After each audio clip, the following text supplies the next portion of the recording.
Hi, welcome back. Well, our national campaigns have evolved over the years, and some like the Speak Mandarin and Courtesy campaigns have been around for some time. But has the message really been drummed into Singaporeans? Yeah. RazorTV does a little test, so let's take a look on the streets. Do you remember the slogan of any of these campaigns? I really don't.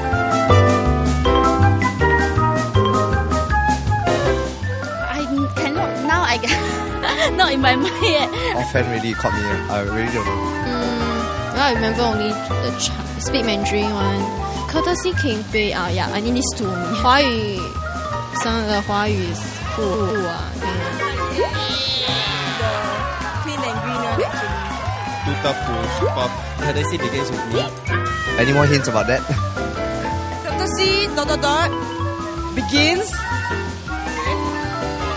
Me? Courtesy begins with me. Right.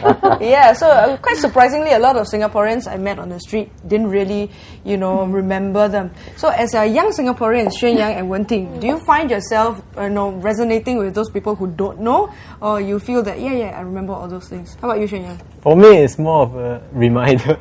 Actually, I can't recall offhand as well. But when I see the advertisement itself, it comes back like the clean and green. Remember the frog? And then, of course, Captain Singa. Yeah. So for yourselves, this is, of course, what you did is not a national campaign, but you collaborated with the kindness movement. Yes. So what made you want to start, a campaign of your own?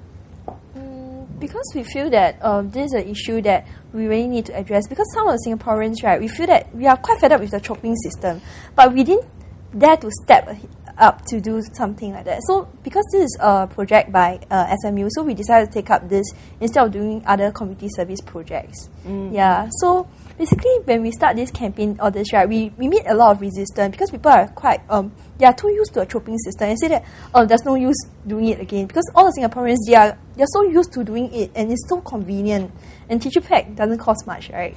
Yeah, that's true. So what was your campaign slogan? Our slogan is... it's a slogan test right here in the studio. Okay, but that aside, the question is for the people who have done these campaigns, for so long, are slogans, them not knowing the slogans doesn't mean that it's not effective, do you think? Go with Jennifer. Well, most people will, if you show them a visual, and then they will remember what it is. But if you ask them to recall just straight off, the likelihood of them remembering something is not that high. But it does get into people's consciousness because if you look at it, we want people to constantly remember that, hey, it's important to speak Mandarin, to learn how to speak it well. I mean, those are some of the messages that we want to put through. And one of the key messages we want to put through also is that it's easy to learn the language. We're doing it as part of our lives, like when we watch a movie, when we listen to Chinese radio, for example, we are already listening to good Mandarin. And that's really how we can learn it. So it's really getting into people's hearts and minds. It drives behavioral change, but that takes time. It's not going to be overnight.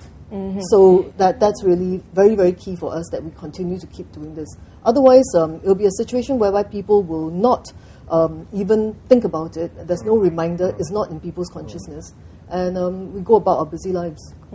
So when we get back, we're going to ask some of these tough questions to Singaporeans on the streets, whether our campaigns are actually working for them.